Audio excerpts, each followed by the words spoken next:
Jeigu tu pasakai, aš leidžiu savo laisvą laiką su seksualiniu smurtautoju, irgi gali būti nesuprastas ir tu turi mokėti tą idėją perteikti. Ir jisai kaip pradėjo, taip valandą laiko man ant galvos metė savo visas gyvenimo istorijas, aš tiesiog sėdėjau ir bandžiau nesusimti už galvos. Baisiausiai knygui negalvojau, kad būtų parašyta tokia istorija. Man baisiai pakišo koją, kai aš išsidaviau, kad šiaip mano pradinė specialybė yra mokytoja. Kaip jisai nusiminė. Jam buvo tas oi, ne. Tu esi jau užsidėjęs ant galvos kažkokią tai etiketę atstumtasis, nusikaltėlis. Kaip dirbam su smurtautojais, tai net gali nulemti, kad tu moteris ir atėjai mane čia kažko mokinti. Mane mama, pavyzdžiui, vaikystėje ėdė, namie mane ėda moteris, suėmė policininkė moteris. Ar niekada nebijojot dėl savo saugumo? Niekada nebijojau iki dabar, kai pati turi vaikų. Ten buvo žmogus, taip jis nužudė savo žmoną, bet jo problemos visai kita linkme buvo emocinės, savižudybės, ten atstumimo. Tu gali padėti kitam žmogui tik pripažindamas, kad ir manyje yra ir agresijos, ir galimybė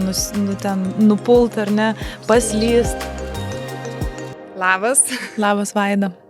Tai šiandien toks gražus oras, važiavai iš Kauno, tai galėjai pasimėgauti šiek tiek pavasariu, pagaliau atėjo kelioms dienoms. Man jau beveik vasara atrodo, visos merginos su suknelėm, akiniai nuo saulės, kepuraitės. Aš irgi lauką šiandien išbėgau su džemperiu, galvoju, ar nebus šalta, gal čia striukę prigriebti išeinu, visi trumpam rankovėm su sijonukais, galvoju, kaip sunku pataikyti dabar šituo metu, kaip išeiti lauką.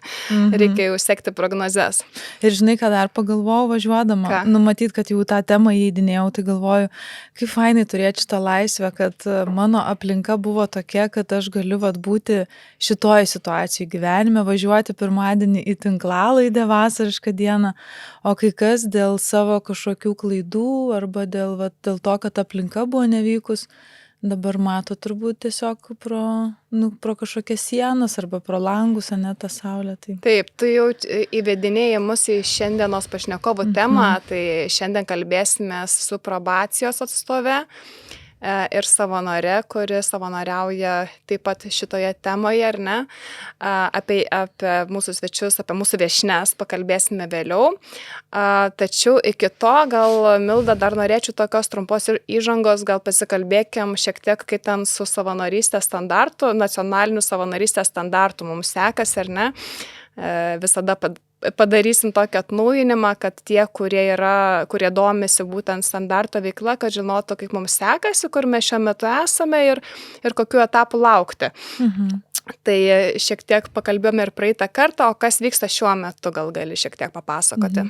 Šiuo metu organizacijos, kai kurios dirbo ties standartu, jos dabar jį diegiasi. Tai yra pilotinis diegimas ir tai reiškia, kad mes kartu su jomis išbandome vertinimo įrankį, kuris turbūt labai aktualus visom organizacijom, kurios diegiasi arba planuoja diegti standartą. Tai labai tie žodžiai tokie biurokratiški ir tokie kieti, jaučiau kaip be meilės apie juos kalbu, bet jie iš esmės yra labai svarbus, todėl kad apspręs, kaip turėtų atrodyti, kaip reikia organizacijai pasiruošti, kad jinai tą standartą turėtų. Tai mūsų dabar didžiausias darbas, kurį ir darome, ir jau turime visų 3 tų lygmenų vertinimo įrankius, ir juose yra pateikti įrodymų pavyzdžiai, ką reikia būti padarius, ar ne? Tai kadangi standartas yra toks dalykas, labai kietas ir visiems turėtų būti kaip koks vienas kurpalius visiems tiem batam, tai didžiuliai įtampa tarp to kyla, todėl kad organizacijos yra labai labai skirtingos ir jų praktikos, kurios absoliučiai vis tiek užtikrina kokybę, yra labai skirtingos. Ir mes norim, kad būtų standartas, bet jis, kad būtų toks lankstus, kad būtų galima užskaityti ar ne tos įrodymus įvairiom organizacijom. Pavyzdžiui, gal viena organizacija rengia super mokymus profesionalius, ten pirmos pagalbos arba, nežinau, ten kaip dirbti su vaikais visai grupiai savanorių ir jie labai rimti testiniai pusės metų ar ne mokymai, o kitos organizacijos galbūt turi galimybę tik tai darbuotojai ir neapmoko įveda savanorius į savo darbo metodiką, ar ne, ir tai yra mokymai. Tai kai pasakai, kad organizuoja mokymus ar ne standartą, tai gali būti nuo A iki Ž, ar ne. Tai standartė tai yra keblu, nes mes turėtumėm gebėti vertinti, tiesiog, taip yra arba nėra. o viskas yra kontekstualu. Tai dabar kalibruojam šitus dalykus, kad tas įrodymų spektras būtų pakankamai didelis, kad galėtų ir save organizacijos vertinti tinkamai ir vertintojams būtų paprasta. Aš atsiprašau, norėčiau tik replikuoti, kad aš kadangi tuos filmukus rengiu apie tai, kaip ekspertų organizacijose yra dirbama su savanoriais, ar ne, ir filmavom iki šiol jau ir Arką, ir Niekieno vaikus, ir dabar paskutinis filmukas buvo apie maisto bankas, netrukus pasirodys. Tai irgi labai mačiau, kokie tie visi procesai yra skirtingi organizacijose pagal dydį, ar ne? Ir tarkim, jeigu į savanoriai vaikams, reiktų sakyti, organizacijoje ir įvedimas gali trukti ne vieną mėnesį, tai tarkim, maisto banke įvedimas vyksta labai trumpai. Kiekvieną dieną jie susirenka, ar ne? Ir prieš pradedant kažkokio tai rūšiavimo, ar ne? Tiesiog yra įvedimas, instruktažas, ką reikia daryti, kaip reikia elgtis. Ir absoliučiai skirtingai, ar ne? Tarkim, taip pat Arkoje vėlgi buvo taip pat, kad supažindinama, kas yra tas neįgalusis, ar ne? Kad žmogus ateinantis suprastų tą kontekstą labiau, kad nuo to, į kokią tu organizaciją ateini, labai priklauso ir tai, kiek įvedimo tam reikia. Absoliučiai. Toks labai skirtingas pasirodė tas veidas. Tai dar kalbant apie saugumą, dar kitas, ar ne, galbūt tau reikės ten su diskiniu pjūklu pjauti medžius, ar ne, kitur gal tau tiesiog reikės laistyti ten gėlytes, ar ne, nu, tai labai skirtinga, o ką jau kalbėti apie pažeidžiamas grupės, apie psichosocialinę negalią turinčių žmonių, ar ne, darbą su jais. Tai čia yra labai tikrai daug dalykų, o standartas tarsi vienas. Ir tai jau turim 3, kad būtų bent jau kažkiek galima diferencijuoti, bet vis tik tai yra dar tokių labai neišspręstų, kaip padaryti, žodžiu, kad visi tilptų, bet ir nebūtų taip, kad jau viskas tik žodžiu ir tik papasakojama ir tik tai, žinai, toks be jokio kažkokio tokio tikro įrodymo. Tai, čia tokia didžiulė įtampa, su kuria mes dabar dirbam ir norim, kad nebūtų.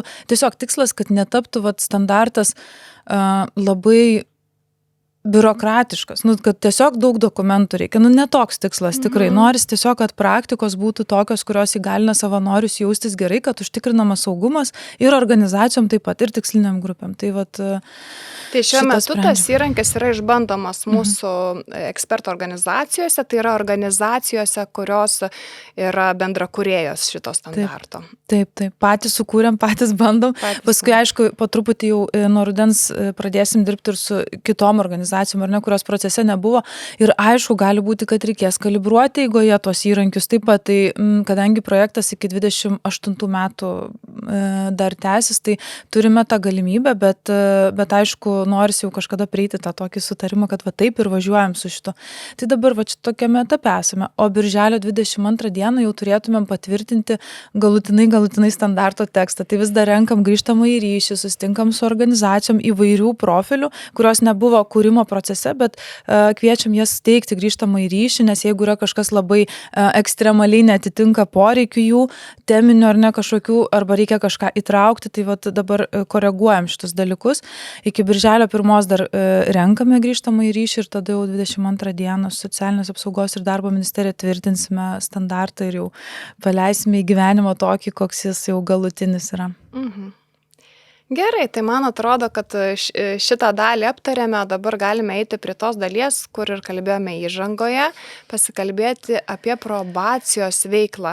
Šiaip man atrodo, gal net ne visi žiūrovai žino, kas yra probacija, ar ne, tai man regis mūsų viešnios apie tai daugiau papasakos, bet iš principo probacija tai yra alternatyva įkalinimui, kuomet bausmę atliekantis žmogus lieka visuomenėje ir tikslas yra tam tikromis sąlygomis ir su priežiūra, tačiau tikslas yra, kad tas žmogus negrįžtų prie nusikalstamos veiklos, ar ne, ir veikos turbūt, sakoma. Veikos.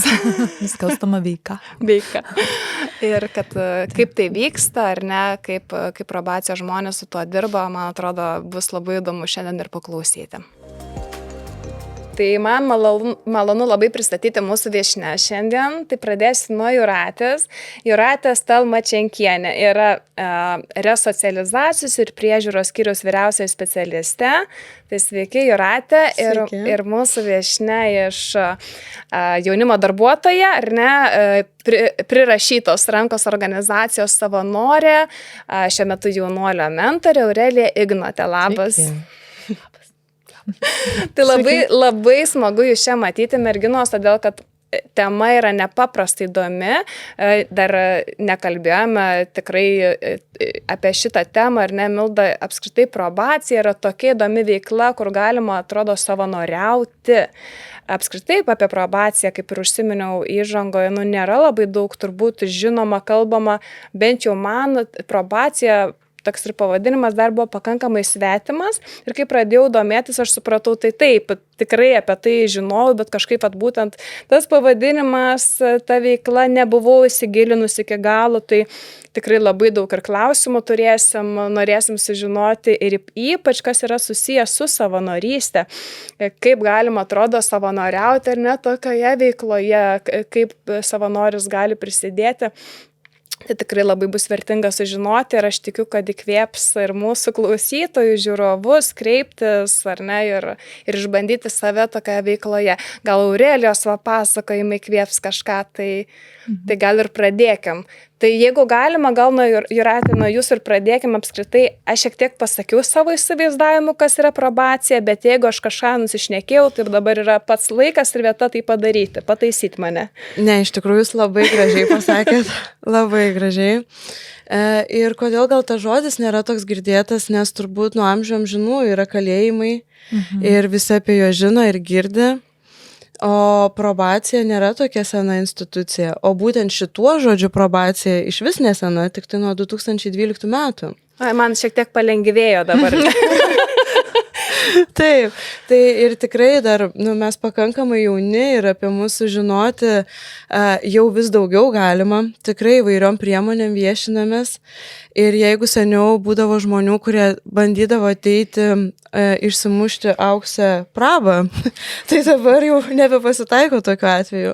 Daugiau mažiau žmonės žino, su kuo tai probacija praba. Taip, esam turėję tokiu atveju, kad nori auksą probuoti. Į probaciją atėjo su auksu. Bet tikrai pamiršau šitą sąsają, retai matytų naudojama ta praba. Taip. O šiaip tikrai labai gražiai apibrėžėt, iš tikrųjų pas mus patenka žmonės, kurie už savo gyvenimo klaidas yra vienaip ar kitaip nuteisti, pripažinti kaltais, bet turi šansą būti dar laisvėje ir atlikinėti bausmę laisvėje. Jeigu trumpai apie kategorijas, ar ne, tai turim tokias kelias kategorijas asmenų, kurie pas mus patenka. Tai pati lengviausia ir paprasčiausia kategorija, tai žmonės, kurie atleidžiami nuo baudžiamosios atsakomybės, paskiriant jam baudžiamo poveikio priemonės. Kaip pavyzdys, labai įžymi baudžiamo poveikio priemonė šiais laikais, kai atima teisę vairuoti. Jeigu žmogus pavairavo neblaivus, kai nustatytas virš 1,5 promilės neblaivumas, tai tikrai dažnu atveju už pirmą tokį pavairavimą tik atimama teisė vairuoti ir mes vykdom šitos teismo sprendimus. Kita šiek tiek, galim sakyti, sudėtingesnė kategorija žmonių, tai kurie jau gavo bausmę atlikinėti laisvėje, tai pavyzdžiui, gal esat girdėję tokią bausmę viešieji darbai. Taip. Gaila, kad tai bausmė, bet... Ai, galėtų bus savanorystės forma viešieji darbai. Bet ir yra. Yra kai kur, taip. Arba laisvės apribojimo bausmė, čia labai dažna smurto artimoje aplinkoje atvejais bausmė, kai iš tikrųjų paskiria įvairiausius įpareigojimus, kuriuos kontroliuojam, stebim, bet nepasodina žmonių į kalėjimą. Pavyzdžiui, jie turi ateiti tam tikrų metų, tarsi pasirašyti arba negali išvykti kažkur. Jeigu šnekam apie tai, kaip atrodo bausmės, tai bausmės sudaro dvi tokios didelės kategorijos mūsų darbo, kurios įsiskirsto į šimtus ten funkcijų. Taip, jeigu mes šnekame apie kontrolę ir priežiūrą, tai teismas surašo, ką asmuo gali ir ko negali daryti, ar ne? Nu, pavyzdžiui, turi tam tikrų laikų būti namuose, neišvykti ten iš, tarkim, Vilniaus miesto be mūsų žinios, dalyvauti elgesio pataisos programose, keisti savo elgesį ar ten kokios pozityvaus užimtumo veiklose, tarkim, dirbti, nevartoti psichiką veikiančių medžiagų, atlikti nemokamus darbus, įvairiausius dalykus. Dėvėti apykoję, esat gal matę, ne, visuomeniai, kur žmonės su apykojom, tai didelė dalis yra mūsų prižiūrimieji. Kai kurią ten kategoriją turi ir policija, bet didelė dalis mūsų.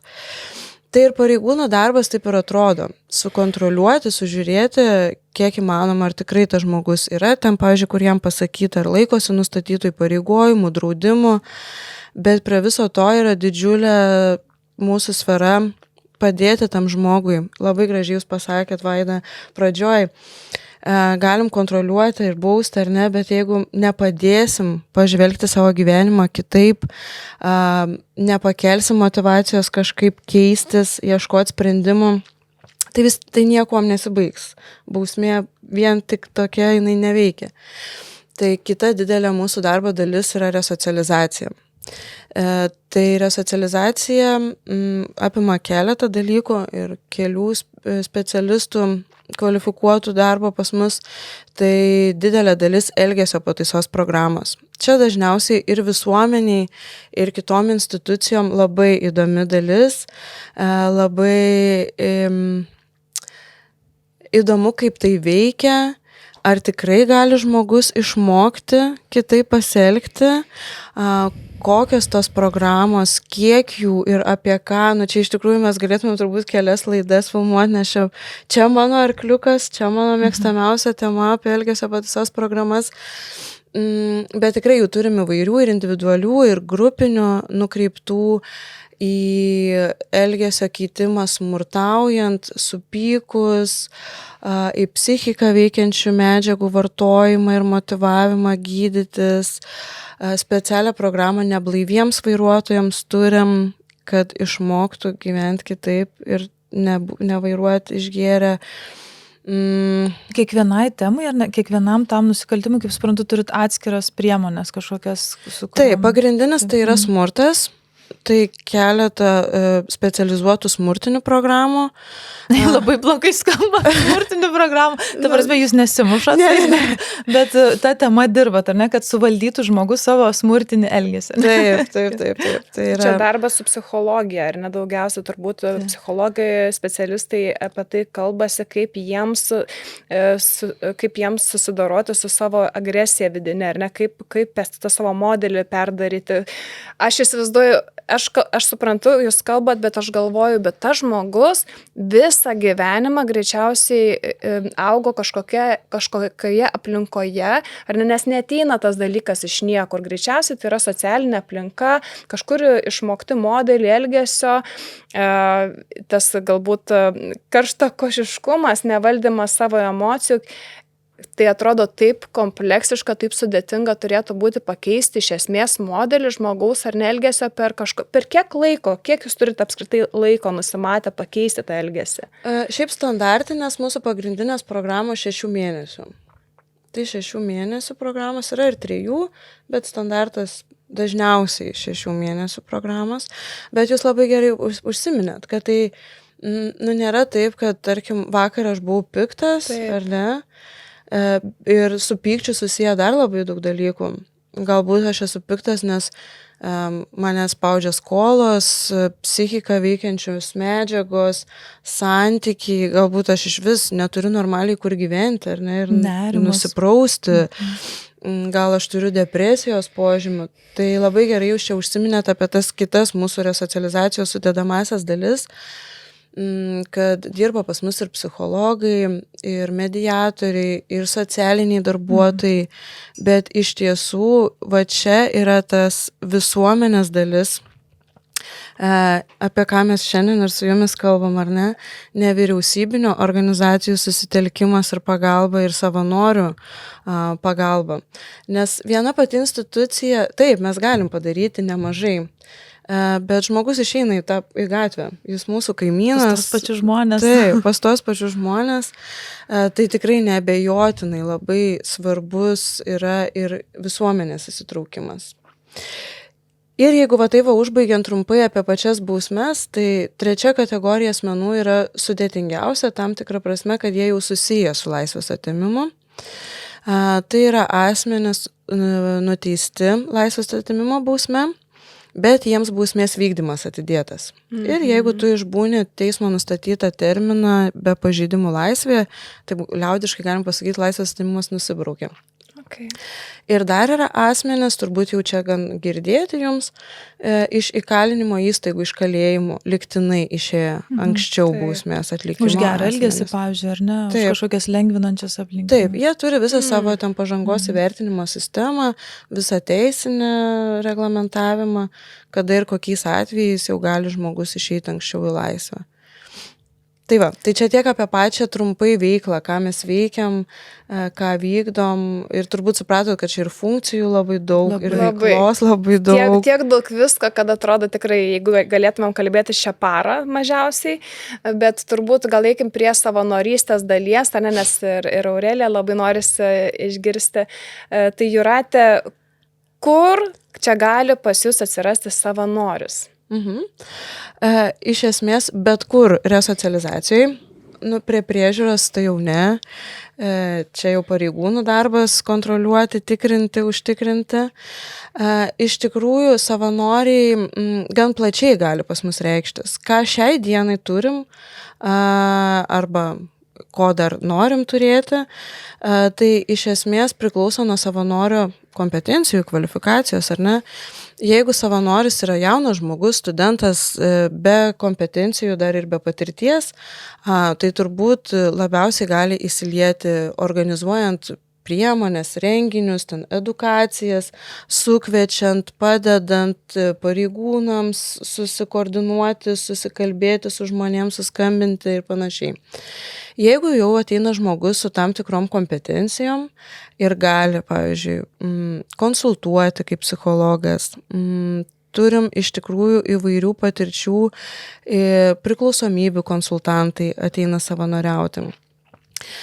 Būna, pavyzdžiui, moterų kažkokios tai veiklos moterims organizuojamas. Galim pradėti nuo higienos iki užsiėmimų su vaikais, ką reikėtų veikti. Gali būti veiklos tiesiog pozityvaus užimtumo, laisvalaikio praleidimas, tai čia ypač su jaunuoliais aktualu, ar ne?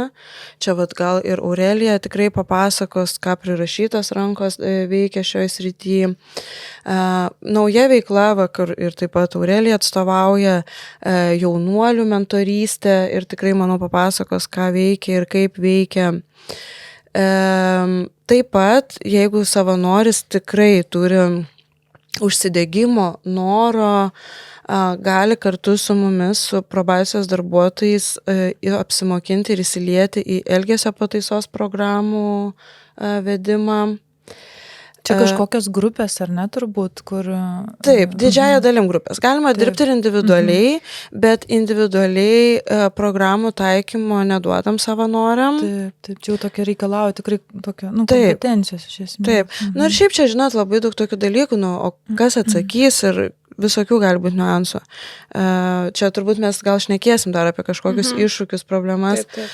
Tai, net nežinau, eini savanoriauti pas gyvūnus yra, ar ne, elgesio taisyklės, kaip tu turi elgtis. O čia yra gyvi žmonės su savo skaudžiom istorijom. Tai iš tikrųjų labai priklauso nuo savanorio gebėjimų ir noro ir netgi nuo regionų. Ar ne, jeigu, tarkim, mažam miestelį nelabai gal reikia šiaip pagalbos, labiau norisi kompetitingo specialisto, taip, kuris ateitų ir prisidėtų. Tuo tarpu didžiuosiuose miestuose, kai tikrai organizuojam ir ir renginių, ir įvairiausių priemonių, tai tikrai priimam ir studentus, ir be patirties. Tai galvoju apie veiklas, ar aš dar viską paminėjau. Beje, tokia didelė naujovė, kurią tikimės ateinančių metų projekto metu sukurti visiškai naują įrankį ir grinai savanorių tinklą darbui su seksualiniais nusikaltėliais. Vau, čia jau sunki tema. Taip. Ir įsivaizduoju, kad ir savanoriai turėtų būti paruošti. Taip, jie jau čia bus ruošiami tik tam ir turės ir motyvuoti, ir norėti, ir nebijoti. Ir... Labai geras žodis, nebijoti. Taip, čia tikrai reikia pasiruošimo. Ir, reikia dar suprasti tokį dalyką, kad tu irgi nesi populiarus. Jeigu tu pasakai, aš leidžiu savo laisvą laiką su seksualiniu smurtautoju, ar ne? Tai irgi gali būti nesuprastas ir tu turi mokėti tą idėją perteikti ir pasakyti, kodėl tai svarbu. Wow. Čia turi labai jau, tas žmogus turi žvelgti daug giliau, negu kad tos problemos paviršius ar ne ir matyti tame prasme, kad su tuo reikia tiesiog dirbti. Bet man čia toks gal net ir universalus principas, ką visi žmonės, kurie dirba tokiose temose ir tame tarpe savanoriaujantys žmonės, iš tikrųjų tai supranta, kad vengimas nieko neišspręs, niekur ta problema nedingsta, o atsisukti ją, reikia ryžto, drąsos tokios, ar ne, bet iš esmės tik tada ir kažką jau gali daryti, apmokytis. Ir man tai, pavyzdžiui, tikrai skamba labai kontroversiškai ir taip grėsmingai su tokia tema dirbti, bet kai pagalvoju, kažkada žmonės sutelkė ir emociniai paramai, kur irgi gal būdavo tik jautrus, ar ten tik kažkokie žmonės gali ten padėti, o iš tikrųjų apmokant žmonės, tu gali iš tikrųjų įgalinti ir ne tik savanoriauti, bet iš tikrųjų ugdyti kompetencijas visuomeniai, ar ne, apie ką čia yra ta problema, kaip jinai gimsta, kaip su jie dirbti. Tai kažkaip man tai skamba netgi labai daug žadančiai, tik tiek, kad iš pradžių skamba kaip toksai, tas šydas toks, kad kai mes taip nesielgiam, ar ne, kaip tie seksualiniai nusikaltėliai, tai sunku įsivaizduoti, kas ten vyksta, bet ten turbūt irgi yra, kaip ir mechanizmas kažkoks, kuris žmoguje, kaip ir visi kiti, veikia, kurį tiesiog reikėjo atrakinti ir kažką su to Man dar daryti. labai siejasi, žinai, su apskritai požiūriu visuomenėje, kad mes esam linkę kaip visuomenė dar ganėtinai nurašyti žmonės. Taip. Šitas nusikaltėlis, šitas maniakas, šitas į tą prievartautojas, ar ne? lentyną. Iš tikrųjų, mes labai kategorizuojam, ar ne? Toks tikėjimas žmogumi, kad jis gali pasikeisti, yra kažkur taip truputį, kitoj pusėj. Tai tikėjimas labai didelio sąmoningumo reikia eiti į tokį dialogą su tam tikrais smurtautojais. Tai visuomenė vis tiek yra linkusi smerkti. Taip. Mes pykstam.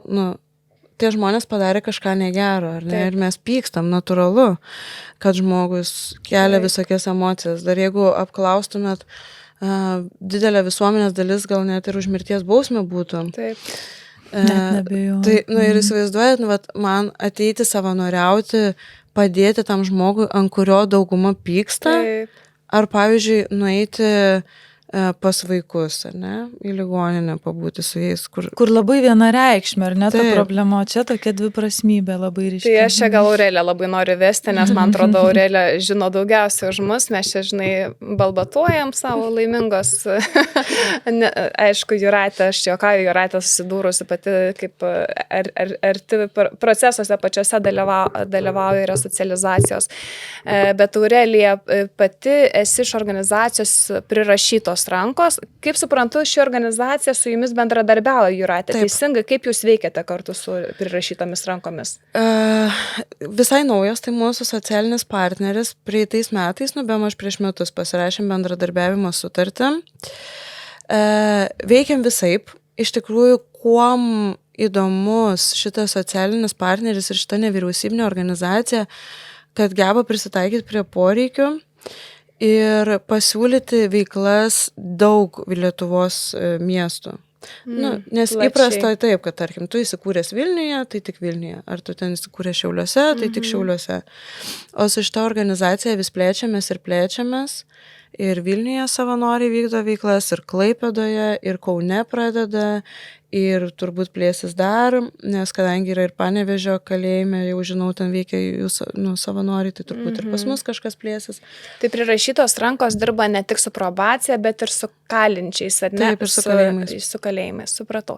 Aurelija konkrečiai Vilniuje, ar ne? ir papasakok, prašau, kaip ta savanorystė atrodo, ar ne, iš savanorio pusės. Jūs esate mentorė, kiek suprantu, jaunuolio, tiesiog papasakokit, kaip ką darote čia su juo. Čia gavosi truputį komiškai, nes aš tai visai neplanavau būti jokia mentorė ir su jokiais jaunuoliais dirbti, nes mano darbas 24/7 yra su jaunuoliais dirbti. Galvoju, reikia man kažko įdomesnio susigalvoti. Tai galvoju, kad ten tokia ilga istorija, bet netyčia sužinau, kad yra savanoriai kalėjimuose. Pasižiūrėjau, kur tas kalėjimas, visiškai šalia mano namų. Galvoju, kaip patogu, kaip aš varysiu į kalėjimą savanoriauti. Ten viską susižinojau, suaplikavau, praėjau tas atrankas ir man sako, žiūrėk, Aurelija, o ką tu šiaip veiki gyvenime? Sakau, su jaunimu dirbu. O tu nenori savanoriauti su jaunuoliais? Taip ir nuplaukė mano kalėjimai. Tai aš tikrai buvau nusiteikus kitą amžiaus grupę kažkaip tai pašefuoti, bet pasirodo su jaunuoliais mažai kas nori dirbti, nes jaunuoliai daugam yra baugus ir jiegi laisviai, tu gali sutikti gatvėje, o žiūrėk rytoj, taigi jis gali pažiūrėti, kur tu gyveni, taigi padegs tavo mašiną, žmonės visi įsivaizduoja. Ir kažkaip aš tai, kadangi su jaunuoliais dirbu ir jie man nei baisus, nei nemalonus, tai sakau, na gerai, jeigu toks jau mano likimas, tai dirbsime su jaunuoliais. Tai va, ir aš prisijungiau prie prirašytų rankų kaip savanorė gal gruodžio mėnesį ar lapkričio, nebelabai atsimenu. Ir jo, mes pradėjom tą tokią jaunuolių mentorystę. Jeigu aš teisingai žinau, tai Klaipėda šiek tiek seniau pradėjo visą šitą procedūrą, o mes Vilniečiai kažkaip čia atsilikom šiek tiek ir dabar bandom pasigauti nuvažiuojant į traukinį. Taip, viskas pakankamai nesudėtinga ir labai sudėtinga tuo pačiu metu, nes tie jaunoliai tai visai mūsų nenori. Jiems tai yra 100 metų. Tai žodžiu, mes norime juos perauklėti, o jie nenori. Taip, nes kalėjime, kiek irgi iš kolegų girdžiu, tai, irgi šiek tiek komiška, bet jie yra ten ir jiems yra nuobodu. Mūsų jaunuoliai niekur neuždaryti ir jiems nėra nuobodu. Jie dažniausiai gyvena puikius gyvenimus ir mes jiem trukdom tuos gyvenimus gyventi. Nėra tai. Tai žodžiu, kai tu turi kalėjime tą ribotą erdvę ir tu atneši jiems į dieną kažkokių įspūdžių ar dar kažko, tai jaunuoliam dėja labai dažnai tu atneši tokio, kodėl man čia reikia vėl kažkur tai eiti. Ir kas yra tikrai man, bent jau psichologiškai labai sunku, kad aš matau, kad tas jaunuolis, mano atveju, bet ir kitų kolegų jaunuoliai, kad jie tai daro dėl popieriuko. Jiems realiai atrodo, kad jiems tai bus kažkoks tai geras priedas, kai probacija paskambins ir sakys, Aurelija, ar tavo jaunuolis yra pasiruošęs grįžti visuomenį? Ir aš sakysiu, taip, jis šaunuolis. Tai jisai tiesiog būna šaunuolis. Tai yra labai toks ilgalaikis procesas ir man, dėl ko aš pati jungiausi prie savanorystės būtent šitoj srity, man reikėjo iššūkio. Nes tai, ką aš dirbu kiekvieną dieną, jaunuoliai pas mane ateina, norėdami pas mane ateiti. Ir aš galvoju, kaip įdomu man seksis dirbti su tais jaunuoliais, kurie nenori pas mane ateiti. Tai taip ir sekasi. Tai tikrai yra ta tokia kova ir su savim, nes kartais norisi, žinai, kad tu esi suaugęs šitam kambarį, bet galvoju, nenori ir kaip nori. Jo, kad tu čia manęs nevertini. Ir iš vis, aš tiek metų čia dirbu, tu čia nesupranti. Taip, aišku, nesakai, bet galvoju, tų dalykų visokių vyksta ir tų emocijų yra labai daug. Bet kas irgi toks, kaip antrinis, sakyčiau, edukacinis momentas, kurio aš visiškai nesitikėjau, aš įsivaizdavau, kad aš negyvenu burbule. Tai apsigavau, kaip turi būti, nes jau mano burbulėlio mažumėlis ir toks patogus tas mano burbulėlis ir išklotas kilimukais. Per patį pirmą susitikimą aš taip gerai pataikiau, mano jaunuolis, kuris man buvo skirtas, mes ten kažkaip pabandėm pagal pomėgius pasiderinti ar kažką, bet tiesiog man davė tą jaunuolį. Per patį pirmą susitikimą aš tokia labai atvira klausėja, aš tiesiog paklausiau ir jisai kai pradėjo, taip valandą laiko man ant galvos metė savo visas gyvenimo istorijas, aš tiesiog sėdėjau ir bandžiau nesusimti už galvos, nes baisiausiai knygui negalvojau, kad būtų parašyta tokia istorija. Ta prasme, aš virškinau ją gal 2 mėnesius, aš negalėjau patikėti, kad tas žmogus apskritai gyvas ir nenori visų iš eilės prismaukti ir, ta prasme, kaip, o jam dabar aš galvoju, kiek jam tų metų, neseniai jam 18, sukako, jis dar buvo nepilnametis. Tai tu supranti, kad tavo gyvenimas yra nuostabus, kad tau nesuprasti žmonių, kaip jie veikia ir smerkti yra iš vis net ne variantas, nes aš nežinau, kaip man sektųsi, jeigu aš būčiau pragyvenus jo variantą. Aš nežinau, ar aš probacijų būčiau, ar kažkur rimčiau. Tai, tikrai labai toksai siaubaring, kaip čia, išblaivantis, toks, duodantis tokį naujo kampo visiškai. Man buvo labai, nežinau, ar teisingas žodis, įdomu, bet tai buvo visiškai nauja patirtis ir tas tikrai kažkur tai nugula. Tai kitą kartą, kai klausysi žmonių, kurie sako, va, mirties bausmė jam visiems, galvoju, girl. Kaip praplečia tavo sąmoningumą apskritai, ar ne? Vat, kaip tu ir sakai, mes dar pačioje pirmoje laidoje kalbėjomės apie tai, kaip savanorystė, ar ne, tave įmeta, išmeta iš tavo burbulo, kai tu įsivaizdavai, taigi aš čia domiuosi viskuo, man čia viskas įdomu, aš esu visokiais bendrauju. Ne, velnio. Aš toks įvairiapusiškas. Nu, tikrai ne, jo, aš toks visoks, žinai. Taip nėra. Tai yra taip, aš dar kai pradėjot kalbėti apie savo savanorį, aš prisiminiau, prieš maždaug 20 metų dirbau mokykloje mokytoja po studijų. Ir irgi buvau pati jauna, gal 22 metų. Tokia, ir klasį turėjau 8-tokus ir mano toks iššūkis buvo, 8-tokai, tai vat 14 panašiai metų, bet vienas berniukas buvo vyresnis keliais berods metais, kad jis ne pirmus metus jau buvo toje klasėje ir aš lietuvių kalbos mokytoja buvau. Tai žodžiu, man toks iššūkis buvo, kad aš visiškai, kad ir ką beprašyčiau daryti jų, tas vaikinukas nieko nedarydavo. Tiesiog nuleidęs galvą, kažką ten rašo. Ar eisi prie lentos? Ne. Tai rašysi dvietą. Gerai. Ir matau, kad jam vienodai rodo. Tai sakau, tiesiog nepabaigsi tos klasės. Gerai. Ir supranti, kad čia kažkur visiškai ne manyje problema, ne jame problema. Tiesiog tai yra vaikas iš sudėtingų aplinkybių, ar ne? Galvoju, ką man su juo daryti. Ir atėjo pataisų laikas. Sakau, žinai, jeigu nori, kad aš tau pasirašyčiau tą teigiamą pažymį, sakau, tu turi perskaityti vieną knygą. Sako, gerai. Galvoju, kokią jam knygą duoti. Ir aš kažkaip nelabai senai, gal prieš keletą metų, buvau dar kartą perskaičius Malūko Šiukšlyno žmonės. Nežinau, kodėl ta knyga būtent atėjo man į galvą, man jinai tiesiog buvo tokia, žinai, tai su šiais laikais jau nieko bendro, žinai, kai Šiukšlynuose žmonės išgyvendavo ir ten buvo apie vaikinuką, kuris tiesiog, kas neskaityt arba nebeatsimena turinį, šiek tiek papasakosiu apie vaikinuką, kuris tiesiog susigalvojo verslą iš Šiukšlyno, rinkdamas senus batus, atrestauruodamas ir panašiai, žodžiu, tokia labai gera, labai stipri knyga. Ir kažkaip nuėjome į biblioteką, sakau, aš tau rekomenduoju visą šitą knygą, sako, gerai, pasiėmė. Ir aš niekada nepamiršiu, kad jis man rašo, sako, mokytoja, aš perskaičiau, galiu dar duoti broliui šitą knygą. Nu gerai, sakau, pasilik. Ir tada susitiksim, bet dabar dar ir mama skaito. Tai šita knyga buvo pirmojo gyvenime perskaityta ir jam patiko. Ir jis norėjo skaityti toliau. Ir žodžiu, ir atsimenu, mes susitarėm susitikti stotyje, kad jis man grąžintų tą knygą. Jis vėluoja kokią 20 minučių, galvoja, kur jis prapuolė. Susitinkam, sako, sorry, mokytoja, čia biškį vėluoju, policija sustabdė, kodėl? Ai, peilį atėmė. Okei, kiek 15 metų vaikinukas su peiliu. Ir tu supranti, kad tu tikrai negalėsi vaizduoti tų žmonių gyvenimo, kurie nesimoko, kuriems neįdomu, visuomet yra kur kas platesnis paveikslas už kiekvieno to vaiko, už kiekvieno to jaunuolio, kad ir ką jie bedarytų gyvenime. Ir kad tas žmogus, kuris ateina, manau, neatsitiktinai jų gyvenimą, ar net tai galim būti kiekvienas iš mūsų, kad mes galime padaryti mažesnę ir didesnę jam įtaką kažkokią. Mes nebūtinai pakeisime jų gyvenime, bet galbūt vienas kažkoks pokalbis, galbūt viena savanorystė, mentoriavimas gali pakeisti iš esmės jo gyvenimą. Galbūt tas lūžis ateis netgi, pavyzdžiui, nejaučiu, bet kažkokiu momentu jis supras. Bet labai keista, jeigu jūs atsimintumėt save, tarkim, iš savo jaunystės, iš mokyklos laiko ir panašiai, juk yra įstrigę kažkokios mokytos, kokia nors frazė, ar ne?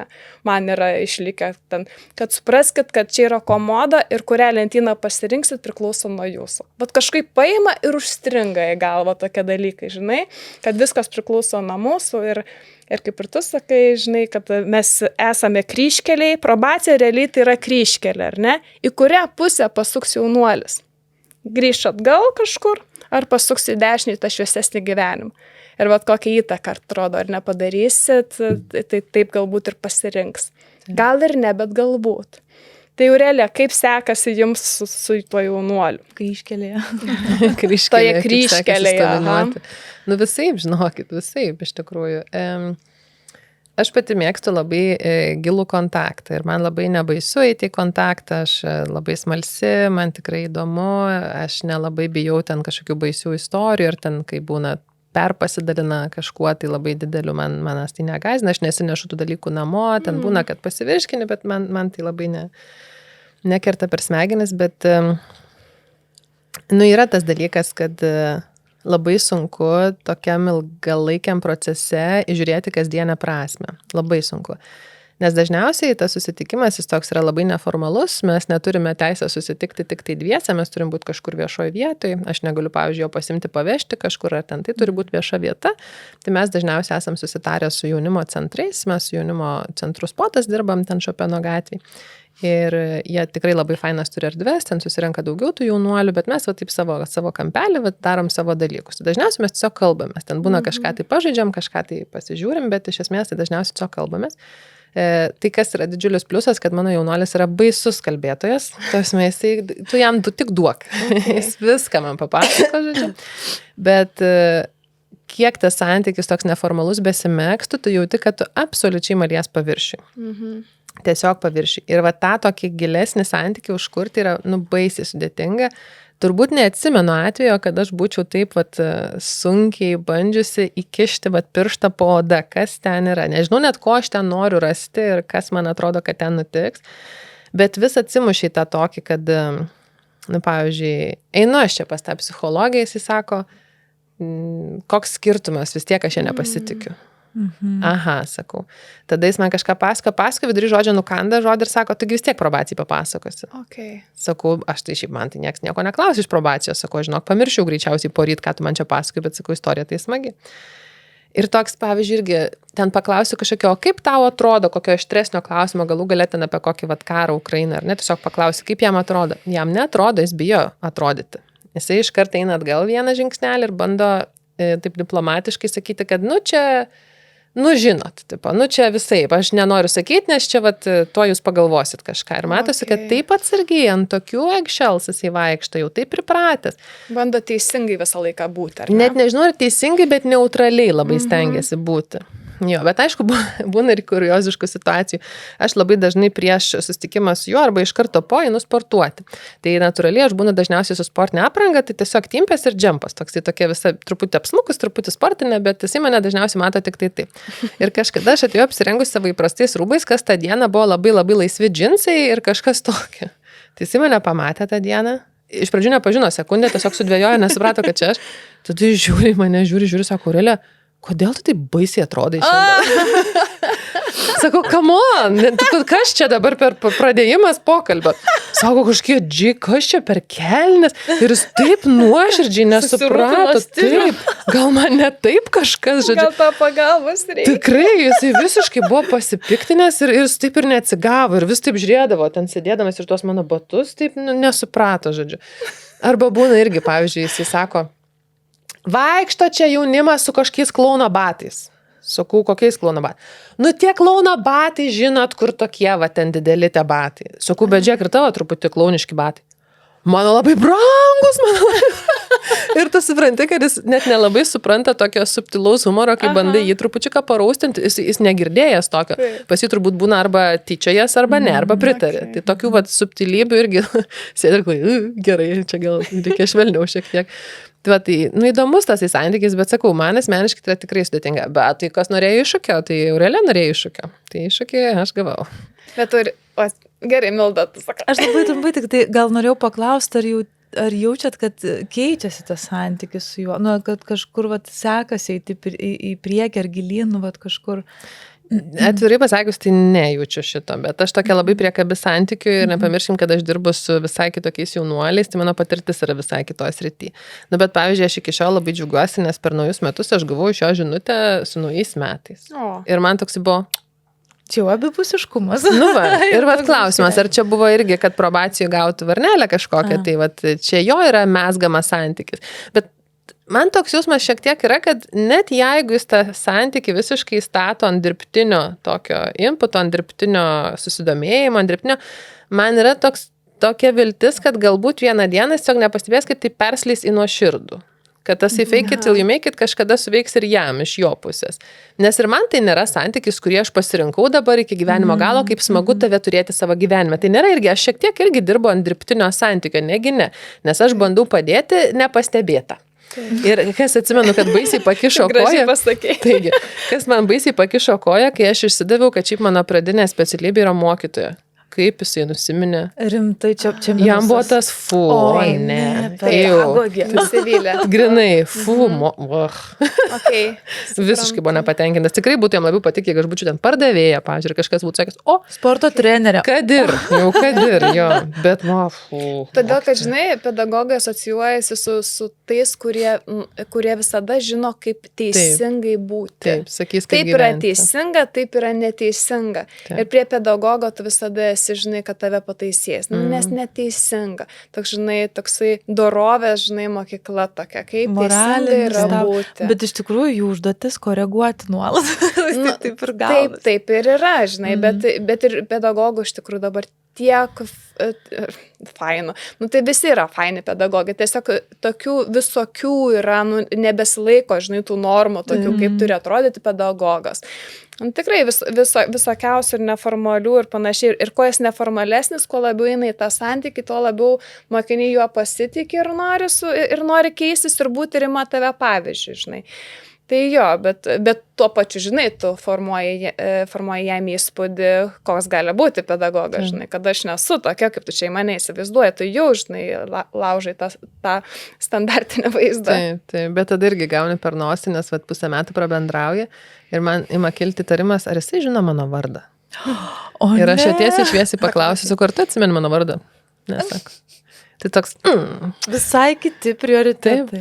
O aš norėjau to pačiu paklausti, Aurelija, o jūs išsikėlėt kažkokį tikslą su juo? Ar jisai žino, koks tikslas yra jūsų to mentorystės santykių? Mes šiek tiek apie tai kalbėjom, bet vėlgi manau, kad mes turim 2 labai atskirus tikslus. Mes bendro tikslo kaip tokio. Jo, visiškai, abudu einam ant tokio, kad, tiesiog sukurti ryšį, padėti tau čia, kažkaip tai susivokti savy, čia kažkaip nenukrypti vėl į ten blogybės, bet mūsų moraliniai kompasai yra kardinaliai skirtingi, nes tai nesijaučia nieko blogo padaręs, jam tiesiog sutrukdė daryti tai, kas jam viskas yra okei. Ai, tai jis tame yra. Taip, ten yra irgi ir labai sunku irgi tai priimti, nes kartais norisi draskytis ir sakyti, bet taigi tu nesupranti, čia visai, taip tiesiog paimti ir patraukti jį į šviesą, bet jam gerai, jam viskas tvarkoja taip pusiai. Bet iš tikrųjų, gerai, jam 18, bet iš tikrųjų, kai pagalvoju, jeigu žmogus augo ir socializavosi visą laiką aplinko, jam nieks gal net nesakė, kas gera, kas bloga. Apskritai arba turbūt sakė, bet taip, kaip jisai supranta, taip ir sakė turbūt. Arba, nes, pavyzdžiui, iš tikrųjų ten, kur augi, čia tame ir yra visa ta apskritai, kaip čia, dabar bijau tų sociologinių, bet nežinau kitų terminų, reprodukuoti savo kultūrą, ar ne, kurioje tu augi, yra visiškai normalu. Tai jeigu tavo tėvai vagis, pavyzdžiui, čia jau labai dabar taip teisiančiai kalbėsiu, bet paprastai tariant, jeigu tėvai vogia, ten seneliai vogia, man yra normalu vogti ir man tai priklauso. Tu net nežinai, gal kitaip. Taip. Ir tada tau atrodo, kodėl čia jie kabinė, to kito pasaulio kažkokie tie pedagogai, tie moraliniai kažkokie ten aiškintojai. O tu čia tavo veikimo principas ir aš galvoju tikrai, čia šiaip labai keblu. Bet Jūratė, o jūsų probacijos tikslas, ar ne, kalbant apie jaunuolius, tai dabar, tarkim, yra savanorių ir jaunuolio santykis ir jie kažką ten kartu veikia. Koks yra tikslas iš tiesų? Ką savanoris turėtų pasiekti iš jūsų perspektyvos, ko jūs laukiate, tarsi kokio rezultato? Jeigu kalbam apie mentorystę ir jaunuolius, tai visų pirma, tai yra pozityvus užimtumas. Ar ne? Susitinka jaunuolis pozityvioje aplinkoje su savanoriu, bendrauti, išsikalbėti, pamatyti kažkokių naujų dalykų. Bet, pavyzdžiui, Aurelija pasakoja, kaip jie susitinka jaunimo centre, ar ne? Žinau, kaip mentorė Klaipėdoje susitikdavo skirtingose vietose ir, pavyzdžiui, jaunuolis pirmą kartą buvo bibliotekoje. Ir jisai suprato, kad čia niekas nemuša už tai, kad tu ateini, kad tu gali ten ateiti. Ir vat kiek pasakau Aurelija apie išorinę motivaciją, ar ne? Nu, realiai jaunuolis yra veikiamas išorinės motivacijos. Tai jau yra gerai. Jau Vis jisai tiek gerai, kalba, ne? taip, jau jisai kalba, jis susitinka, jis kažką mato. Vidinę motivaciją turime užsidirbti, sukurti, užmėgsti ir nebūtinai su kiekvienu pavyks. Gal nepavyks savanoriui, bet pavyks pareigūnui, gal nepavyks pareigūnui, bet pavyks socialiniai darbuotojai, psichologui ar kažkam iš vis, kol jis pas mus priežiūra yra, nors kažkam pavyks užmėgsti santykį. Bet čia šiek tiek nukrypau, jūsų klausimas buvo apie tikslą, ar ne? Nu tai va, vienas jau ar ne, kad mes žinom, kad jaunas žmogus susitinka su patikimu, suaugusiu žmogum savanoriu kažkokioj pozityvioj erdvėj terpėje, ar ne? Kitas yra, kad jie galbūt išsiventiliuos, išsikalbės, atras kažkokių naudų savo, ar ne? Va, nu pavyzdžiui, kaip ir jūsų atveju, kad perskaitys knygą. Ar ne? Ar susiras hobį, ar pamatys, kad visgi būti kažkokioj erdvėj pozityvioj fainiau negu landiniai kažkokioj su draugais, nu kaip pavyzdys, ar ne? Nu iš esmės, kad gali pamatyti, kad gali būti kitaip. Nes dažnu atveju tikrai tas vat susitikimas ir pasibuvimas veda link kažko. Tai nėra mūsų sena linija su mentorystė jaunuoliams, mes tikrai netaip senai pradėjom. Bet net jeigu to ir nevadintume mentorystė iš senesnių patirčių, kaip, pavyzdžiui, savanoris ar bet kuris kitas darbuotojas, kaip bendrauja ir, nu, vat kažkur nukreipia, nu, vat kažkur palydi nueiti, kur tu gali atrasti save, ar ne? Aš dabar supratau, mes čia kalbėjome su Big Brothers, Big Sisters savanoriais. Ir realiai, vat, jie ir buvo, kur kalbėjo, sako, mes esam jiems didėjai draugai, bet mes tikrai negauname tų atvejų, kurie yra vat, su nuteisimu ar ne probacijoje. Tai va dabar turime tą atvejį grinai, va tokį tiesiog probacijoje, ar ne?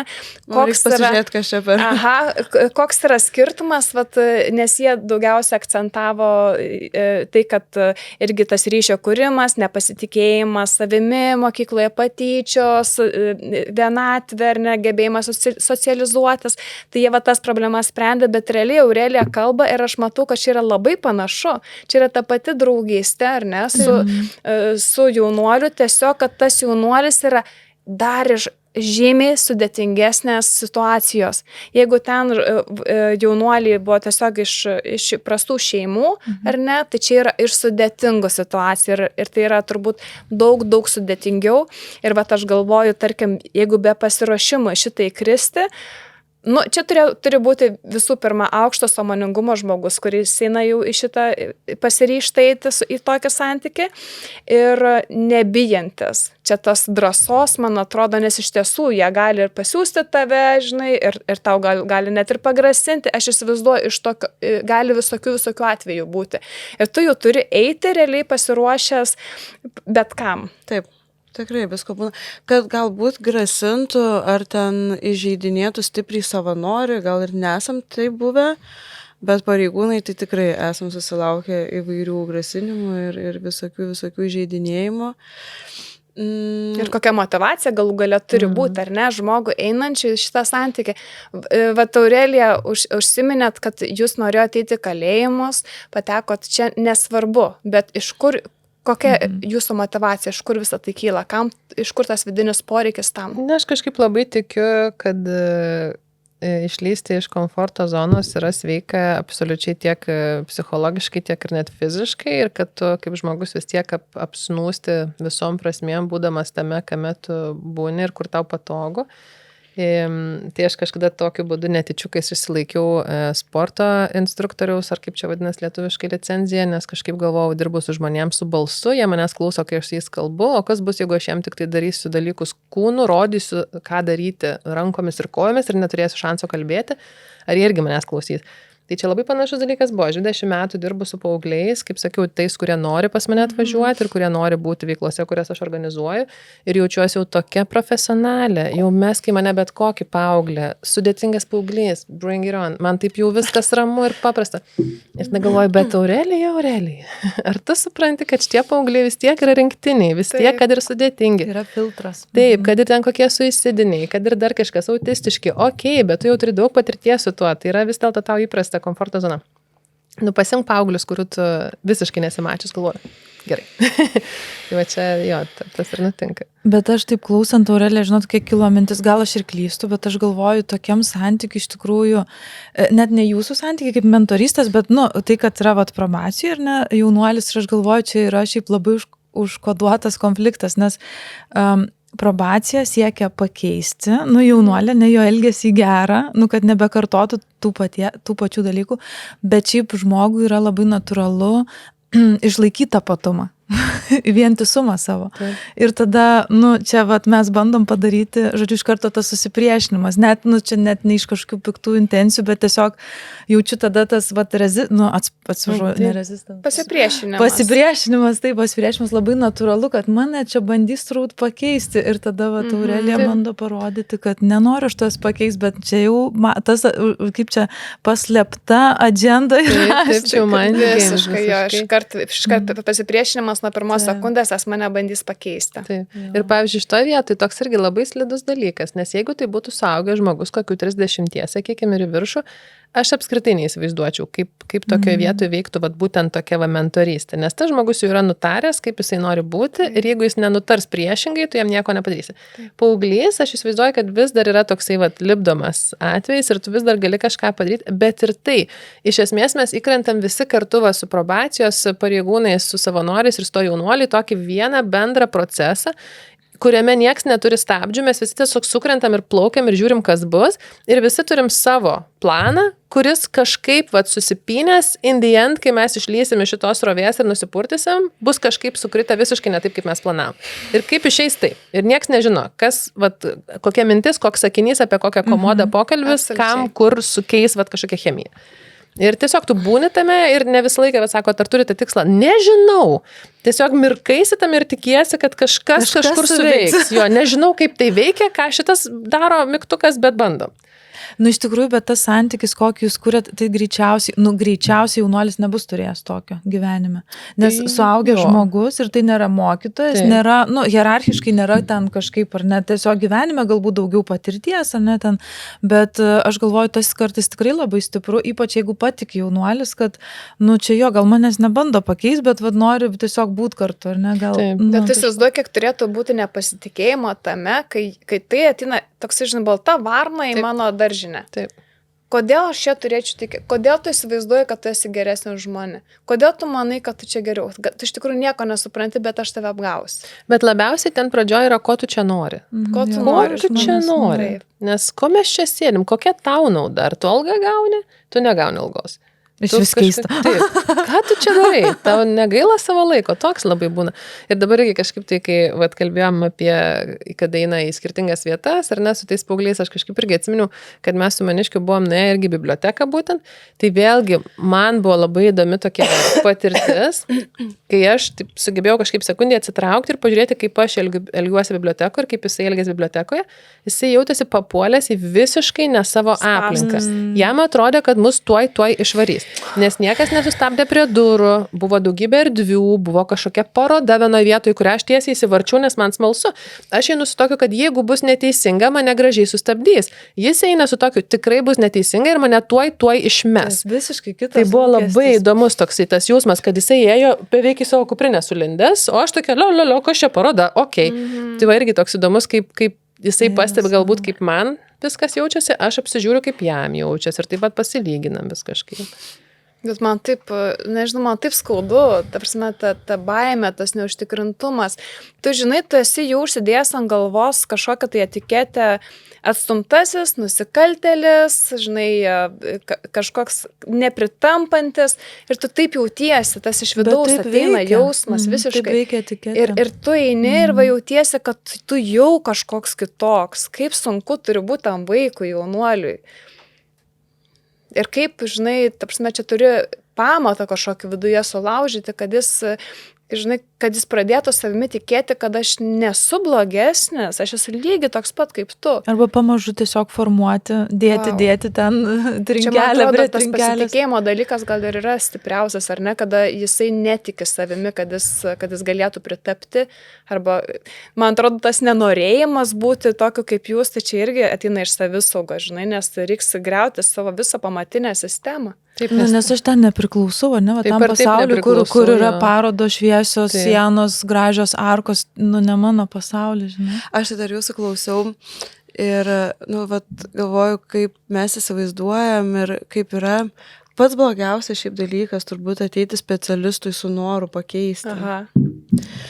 Tai jeigu iš tikrųjų mes ateisim, kaip kažkokie ar ne diktatoriai ir sakysim, va čia dabar tu turi gyventi kitaip ir duosim to, nesvarbu ar jaunuoliui, ar bet kokiam kitam žmogui jausti, kad aš esu už tave kažkuom pranašesnis, tai viskas. Čia to vidinio ryšio ir vidinės motyvacijos tu praktiškai nebesukursi ir kažkam kitam reiks ją atstatinėti. Ir, iš labai daug visokių istorijų prisiminiau iš jūs kalbant ir gal kiek čia yra daug plonybių, visokių su tai santykių ir užmezgimų ir ribų neperžengimo. Ar ne? Irgi labai jausti, kur yra empatija ir kur baigėsi ir prasideda simpatija. Čia labai daug visokių plonybių, bet toks kaip pavyzdys atėjo, kad tarkim, net lyčių klausimas, ar ne? Pavyzdžiui, Aurelija, kaip suprantu, su jaunuoliu vaikinu dirba, ar ne? O kai būna, kaip dirbam su smurtautojais, tai net gali nulemti, kad tu moteris ir atėjai mane čia kažko mokinti, ar ne? Nes žiūrėkit, mane namie ėda mane mama, pavyzdžiui, vaikystėje ėda, namie mane ėda moteris, mane suėmė policininkė moteris, nuteisė teisėja moteris ir aš atėjau čia ir dar kažkokie sėda ir mokina, ar ne mane? Mokytojas visos mokykloje, moteris. Tai tos plonybės ir vingrybės, kaip neparodyti to ir visų pirma pats turi nesijausti kažkoks viršesnis, ar ne? Turi jaustis, kad mes esame lygus. Taip, nes mes kalbam ir mes jau sakom, bet nemato tokio gyvenimo kaip mūsų, žinai, nenori, mes vis tiek atrodom laikom, kad mes geriau čia, mes, žinai, geresnėje pozicijoje. Tai mes nesame atnešta žinutė, kad nenorim pakeisti. Aš galiu tau padėti. Parodyti, kad būna kitaip. Bet žiūrėk, netgi padėti, tai jeigu tu sakai padėti, tu jau esi galios pozicijoje, ar ne?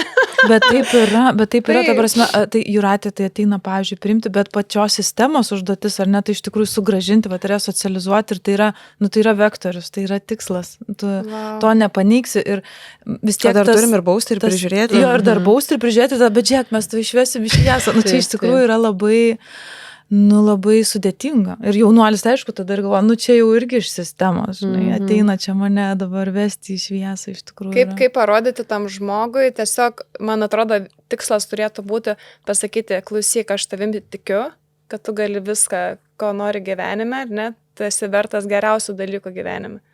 Ir tiesiog, aš tave vertinu, aš tave, žinai, negali sakyti myliu, nesuprast, bet realiai tai yra dalinimasis meilė. Aš priimu tave, koks esi. Ir čia yra tas momentas, jeigu sugrįžtant prie savanorių, kad kuo daugiau prie to žmonių prisilies, tuo yra didesnė tikimybė, kad atras visgi tą žmogų, su kuriuo atsiras ryšys. Nes galbūt į vieną tu žiūrėsi kaip į mokytoją, į kitą žiūrėsi kaip į priešą, bet trečias gal tau tiks, gal jum ten sueis jūsų mąstymas ir suvokimas ir kažkas. Tai čia dėl to ir yra svarbu, kad kuo daugiau žmonių įsitrauktų į šitą procesą. Bet šiek tiek minėjot, Jūratė, apie tos problemiškos atvejus, tai labai įdomu sužinoti, nes tikrai, man atrodo, visa paletė ar neskirtingų asmenybių patenka į jūsų priežiūrą. Kokie įsiminę gal labiausiai yra atvejai, nebūtinai apie jaunuolį, nes nepriimtų, žinai, žiūrovai, kad čia probacija yra tik apie jaunuolius, čia yra labai platu, čia yra mažuma. Kaip smurtautojai ir panašiai, kokių turit atvejų, kuris galėtumėt pasidalinti? Čia sėkmingų norėtumėt, ar ne? Visokių. Ir sėkmingų, ir nesėkmingų. Man kažkaip, žinai, užpiešti visko, kaip čia viskas gražu irgi atrodo nesąmonė, visi suprantame, kad tas sritis nėra patogi Ir man atrodo, kuo daugiau žinai, tuo labiau atsiras sąmoningų žmonių, kurie sąmoningai pasirinks būtent savanorystės šitoje srityje, nes supras, aš galiu, aš turiu tam tvirtybės. Iš tikrųjų, tikrai istorijų įvairių. Aš galvoju, net nepaminėjau, per metus pas mus būna apie 28 000 prižiūrimųjų. Wow. Čia visoje Lietuvoje. Visoje Lietuvoje. Na, aišku, gerokai apie pusę, gal šiek tiek daugiau yra neblaivus vairuotojai. Ai, okei. Gerai, žinau, čia Ne, jau... šiaip tai liūdna, aš Dabar galvoju liūdna, bet tuo pačiu ir palengvėja, net nežinau, nes tada jau pradeda galvoti, kad, žinai, blogiausias. Blogiausias variantas. Ne, iš tikrųjų nemažai, bet kitas, kas yra pozityvus dalykas, iš tikrųjų maždaug 8 iš 10 asmenų sėkmingai išbūna probaciją. Išbūna, kažką pakeičia, kažką padaro. Negaliu pasakyti, kad apsiverčia gyvenimas aukštyn kojom. Būna ir taip, tikrai. Bet Jūratė, aš atsiprašau, iškart noriu pertraukti ir paklausti. Ar paskui statistika rodo, kad tie, kurie išbūna, ar negrįžta į probaciją? Visai būna. Nes čia, žinai, gal būna tas, aš va tą laiką... Susimobilizavau. Žinai, apsimečiau, išbuvau tam vaidmenį, bet paskui vis tiek grįžtu, ar va ne, man įdomu tas negrįžimo santykis. Yra, tikrai. Šiaip ten aš jums tikslių procentų nepasakysiu, šitos jų statistikos nevedam, nes kai jau išbraukėm žmogų, mes negalim žiūrėti apie jį. Okay. Nebent, šiaip matai, kad sugrįžo tas pats žmogus. Bet, žinot, nebus labai didelis tas recidyvas, tikrai gal kokie 5%, bet esmė čia yra dar tokia, kad mes lietuviai labai pratę viską matuoti juodą arba baltą. Taip. Ar ne? Ar vėl sugrįžo, ar vėl nesugrįžo. Taip. Va, ką tu pamatau? O iš tikrųjų yra labai daug aplinkybių. Galbūt nusikaltimas lengvėja, tarpai ilgėja. Galbūt žmogus, kuris ten 10 kartų tikrai sėdėjo kalėjime, dabar jau gavo tik probaciją ir vis kažkaip lengvėja. Okay. Tai čia šiek tiek toks lyrinis nukrypimas. Tai nebus labai daug. Bet kalbant apie tuos sėkmingus atvejus, tai buvo, tvarkėsi, išbuvo, bet žinot, kaip tas posakis šaukštas deguto sugadina visą statinę medaus, ar ne? Ir vienas kitas atvejis, kurį išgirstam, pamatom žiniasklaidoje, visuomeniai, kur kažkas buvo ir minima probacija, labai garsiai nuskamba ir labai užgožia tos sėkmės atvejus. O šiaip sėkmės atvejus labai galbūt įdomiausia, ne tai, kad pamatuoti, nežinau, koks šis žodis tinkamas, pastebėti, kai kalbam apie priklausomybės. Tai čia iš tikrųjų yra daug tų sėkmės atvejų, kai visos sistemos su mūsų susitelkimo pagalba, ar ne, pavyksta, kad žmogus, tarkim, baigtų gydymą, išliktų blaivus ir mes jau jaučiuos, kad paėm į priekį ir jau net pas mus savanoriauti gali ateiti žmonės patys buvę teisti ir net buvę pas mus priežiūroje, ko anksčiau nenorėjom, bet dabar pamatėm. Čia, man atrodo, efektyviausias dalykas, tada visiškai savas ir tada aš tavim tikiu, nes tu jau tai žinai, kad nešneki tiesiog. Tai va, dabar turi pradėti formuotis grupė Kaune, kur mūsų prižiūrimasis buvo jis pas mus priežiūroje, visko ten buvo ir smurto, ir labai daug ir alkoholio, ir narkotikų, o dabar jau 7 metus nieko nevartoja, yra visiškai ten blaivas ir švarus ir nori daryti grupės priklausomiem probojamiesiam ir čia labai fainai ir sveikintina. Ir galvoju, va čia prasmė, bet tai čia nėra tada atribot, kad tai čia mano pasiekimas ar tavo pasiekimas, ar ne? Ar tai, kad tai savanoris, čia viso ko bendras. Ir tikrai tas žmogus, tas pakankamai dar jaunas žmogus, turi daug kam padėkoti ir kažkas, kad pagrumojo, ir kažkas, kad už rankos nuvedė ir atrado tinkamą gydymą. Man atrodo, čia didžiausia gal sėkmės dalis būna tų žmonių, kur nusikaltimai yra susijęs su priklausomybėmis, ar ne? Nes realiai, jeigu tu sustabdai priklausomybę, ar ne, arba pristabdai, visai būna, tai jau yra sėkmės faktorius, nes jeigu tu nevartoji, ar ne, tau greičiausiai nereiks vogti, tau nereiks smurtauti, nes tai susiję yra su tuo, kad tau reikia dabar, čia ir dabar dozės, ar ne, pavyzdžiui, aš tai įsivaizduoju, nusikaltimą nusikaltimai susiję čia. Jeigu jam pavyksta su to susidoroti, visa kita aplinka tai irgi tvarkosi. Taip, tai su priklausomybėm toks tikrai realiausiai galbūt pamatomas dalykas, nes tu iškart matai, jeigu ir atkrito ar kažkas, bet jeigu žmogus susitvarkė, atsistojo ant kojų ir jis yra blaivus, neapsvaigęs, tai labai jaučias ir tada labai pamatuojama ta sėkmė. Nes pavyzdžiui, jeigu įmam smurtą, ar ne, tai irgi matai, gali matyti pokytį, gali jausti net iš kalbos ir iš to, kaip pasakoja, kaip į tam tikras situacijas reagavo, bet tu nepamatysi, tu nežinosi, ar tikrai ten už uždarų durų ar kažkur vienokio ar kitokio smurto nėra. O priklausomybės, tai tas, ką tu realiai matai ir realiai supranti ir labai greitai pasijaučia ar vieną ar kitą pusę. Jūratė, dar prieš mūsų laidą mes šiek tiek kalbėjomės ir minėjot, kad yra vyras, neatsimenu, kokiame mieste, kur Molėtuose, kur labai sėkmingai jam sekasi dirbti su tokiais, ar ne? Ne vieną turim savanorį priklausomybių konsultantą, kuris laisvų metu ir konsultuoja ir mūsų klientus. Bet kažkaip Molėtų savanoris labai išsiskyrė, labai daug apie jį gerų žodžių. Ir mūsų ten pareigūnė sako, žinokit, aš nežinau, ką jisai su jais padaro, nes mes nesėdim, nesiklausom konsultacijų. Bet žinokit, sako, jie negeria. Ir sako, aš nežinau, sako, jis taip nuoširdžiai ateina ir tikrai kiek tik turi laisvo laiko, konsultuoja mūsų tos prižiūrimuosius. Sako, ir tikrai tiek daug sėkmės, nes irgi čia tam tikri dalykai, nedidelis miestelis, jie visi mato, visi vieni kitus pažįsta, tai tikrai žino, ar pavyko ar ne. Sako, aš nežinau, žinokit, ką jisai tenais mygtukus kokius paspaudo, bet tikrai žmonės labai noriai eina, sako, kaip ir Aurelija sako, jeigu ateini su išorinė motyvacija pirmą kartą, sako, paskui patys nori ir eina ir lanko.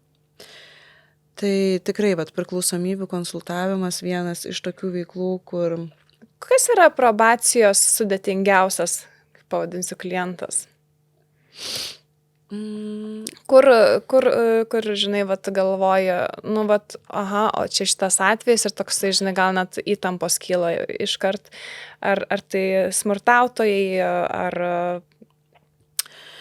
Iš tikrųjų, tie žmonės visi su savo labai istorijom ir sudėtinga taip išskirti vieną. Aišku, seksualinis smurtas yra vienas iš tokių labiausiai gal baisių, ar ne? Šiaip smurtas opi problema ir svarbi. Tie patys priklausomi asmenys, kur tu nežinai, kuom gali užsibaigti, bet taip, turbūt didžiąja dalim viena ar kita forma smurtas. Pradedant seksualiniais nusikaltėliais, baigiant ten nužudimais, ar net kaip maniakiniais nužudimais, ar ne. Ir čia netgi probacijos dar patenka, ar ne, čia gali net be laisvės atėmimo? Ne, be laisvės atėmimo dažniausiai nebus, tai bus išliktinai paleisti anksčiau iš įstaigų.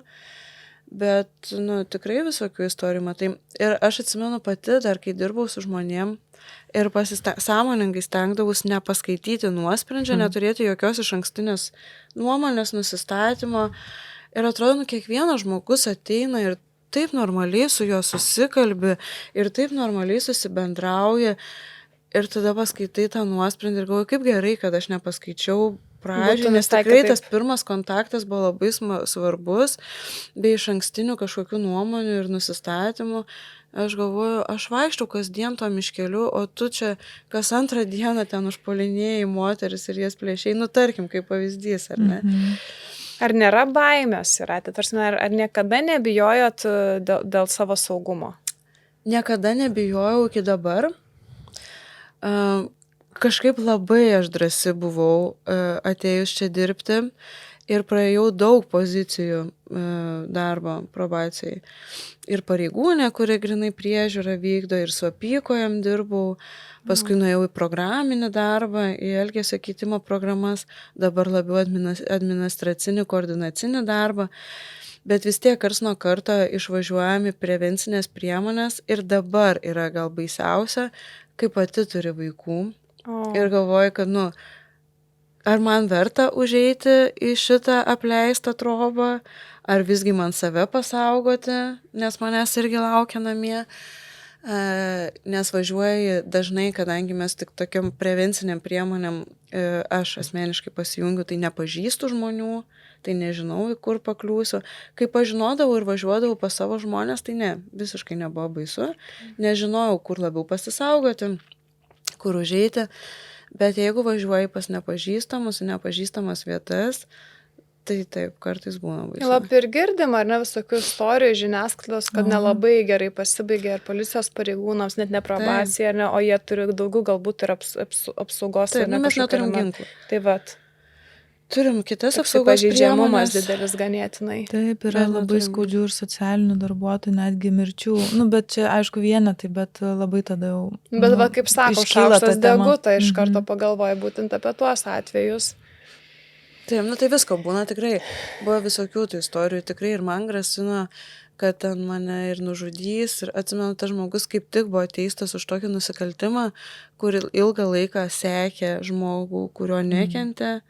Jį persekiojo ir susidėliojo jo dienos įpročius ir sugalvojo tą vietą, kuri būtų fainiausia jį užpulti ir jam... Fainiausia užpulti. Nu, kad jo nepamatys ir taip toliau, jam saugiausia. Siaubas. Ir nu, taip, tam tikrą laiką paskui šiek tiek baisu yra grįžti, pavyzdžiui, iš ponaktinės namo, galvoju, skambindavau vyrui, kad ateitų pasitikti. Visko buvo, tikrai, ir šitam darbe visko yra. Ir baimių, ir pasitenkinimo, ir pasididžiavimo. Aš sakau, jeigu pavyksta nors vienam iš 100 pasiekti pozityvių pokyčių, tai čia jau mūsų darbo prasmė. Taip. Ir kad kuo mažiau patirtumėm tų baimių, tai nežinau, eiti gatvę ar grįžti naktį iš Bet aš budėjimo. įsivaizduoju, turbūt su jumis taip pat dirba psichologai, ar ne, kaip jūs turėtumėt tą santykį vestis su... Nu, gal ne tai, kad neturim kol kas tokio psichologo, kuriam tu nueitum ir ten išsiventiliuotum, bet, nu, kompetencijų kėlimas ir mūsų tarpusavio ten intervizijos, supervizijos, pasikalbėjimai, išsiventiliavimai, taip, yra. Ypač va, šitų specialistų, kurie dirba su elgesio keitimu, su programom. Tai, nu, labai tada reikia, nes nu, tu realiai 2 valandas būni grupėje, vedi užsiėmimą, irgi su visokiu nusiteikimu atėjusio į grupę žmonėm, ar ne? Išsineši tas emocijas, tai labai svarbu paskui yra išsikalbėti, išsiventiliuoti, pasidalinti vienam su kitu, o kaip tu tokiai situacijai darai, o kaip tu elgiesi, o kaip tu suvaldai tą grupę. Tai, kad tik tais nebūtų tokio neaiškumo, dar kartą gal pabrėžkime ratę, kad savanoriai su sunkiais atvejais tokiais nedirba, ar ne? Savanorio atvejai vis tiek yra, kur nu, kažkokių maniakų, nusikaltelių sudėtingų, nu tikrai negaus, ar ne? Kad dar tiesiog šiek tiek, jeigu galima į tą savanorių temą grįžtant, kur savanoris galėtų labiausiai prisidėti, minėjote įvairius renginius, apie ką yra tie renginiai, ką tai reiškia tie renginiai, koncertas? Jo, tai iš tikrųjų savanoriai, taip, jeigu savanoris yra, kaip sakau, kažkokios ryties specialistas, tai jis gali vykdyti savanorystę savo specialybės ribose, ne, vesti psichologo konsultacijas, priklausomybių konsultacijas. Gali būti, kad savanoris yra puikus mentorius kažkur palydėti, padėti susitvarkyti dokumentus, išsiaiškinti su antstoliais, kažkokioj tokioj. Tokia individualią kažkokią pagalbą. Taip, individuali pagalba, ar ne? Nu, pavyzdžiui, man patinka, aš domiuosi, ne, antstolių veikla, žinau, kaip rasti, kur išsiimti dokumentus, kaip susiskaičiuoti. Esame ir užsiėmimo ciklus tokie susikūrę, kur tiesiog savanoris išmoksta, kokios tai institucijos, kur kreiptis, kaip pasiskaičiuoti, kaip susižinoti, kaip tam žmogui susitvarkyti savo dokumentus. Ypač, pavyzdžiui, kai yra lygtinis paleidimas, kaip jam grįžti gyvenimą, ar ne? Ir tada žmogus įsivaizduoja išeina po 10-15 metų ir nesupranta, ką man tame gyvenime veikti dabar. Tai čia savanorio pagalba be galo, man atrodo. Taip, lygiai taip pat su darbo paieška, ar ne? Taip. Padėti, galim sėdėti kartu, sukurti CV, apskritai pradėkim nuo to, kad išmokti pasižiūrėti, kur yra tie portalai CV darbo. Taip, taip. Kaip ten veikia, kaip juos išsiųsti. Pradėkim nuo to, kad susikurti elektroninį paštą, ten susijęti su telefonais, susikurti CV, kaip juos išsiuntinėti, kaip bent jau pirminių pokalbių metu bendrauti su potencialiais darbdaviais, kaip kalbėti. Tai va čia va tokie įvairūs užsiėmimai, edukacijos, tie tokia socialinė prasme yra visiškai savanorių, kur gali reikštis ir tokia va reali, paprasta, kasdieninė pagalba. Ar ne? Jeigu kalbam apie renginius ir trumpalaikės akcijas, tai čia ir savanoris gali ateiti irgi ir trumpalaikiai savanorystėj pasibandyti, nebūtina ten iki kraujų, iki mirties pasirašyti sutarčių, bet ir trumpalaikės. Tai dažniausiai, jeigu kalbam apie renginius, tai yra dažniausiai patriotiškumo kažkokie vasario 16-osios, kovo 11-os minėjimai ir pasiruošimai. Bet kaip jie veikia, kur jūs juos organizuojate? Kur organizuojam? Taip. Kaip tie renginiai atrodo? Aš bandau suprasti, kol kas neturiu jokio įsivaizdavimo. Gali būti įvairiais formatais. Pavyzdžiui, susirenka savanoriai kartu su prižiūrimaisiais, nežinau, mėnesį prieš, ar ne, ir, pavyzdžiui, pina trispalvės. Pina trispalvės, kurias, pavyzdžiui, paskui su kažkuria žinute kažkam dovanoja. Okay. Ten, nežinau, senelių namus. Tai čia savanoris pats sugalvoja tą idėją, ar ne? Gali pats pasiūlyti, gali pareigūnai suburti, ar kiti darbuotojai. Iš tikrųjų, jūs bendradarbiaujate, taip, savanori šito klausimu. Čia visiškai savanoris neturi ir negali būti paliktas vienas. Tai čia yra tas, kur labiausiai turi bendradarbiauti su kažkuriuo iš darbuotojų. Bet tie žmonės privalo eiti tuos renginius, čia yra kaip dalis jų, tarkim, sąlygų, ar jie neprivalo eiti? Dažniausiai neprivalo. Žmonės tai prižiūrimieji turi mūsų. Taip, tai čia vienas yra prie iššūkio, ar ne? Jeigu mes kalbam apie savanorystę ir čia džiaugiamės, nors šiaip Aurelija tikrai paminėjo, ar ne, savo asmeninius irgi iššūkius, tai apskritai, kalbant apie savanorystę, yra daug. Tai vienas iš jų, o kaip man neprarasti motyvacijos, jeigu aš atsimušu, ne? Galbūt manęs tai reikia, ar ne? Aš galiu nueiti prižiūrėti šuniukus ir jie manęs reikia. Taip. Aš galiu nueiti pasupuoti ten vaikus, prižiūrėti, jiems manęs reikia.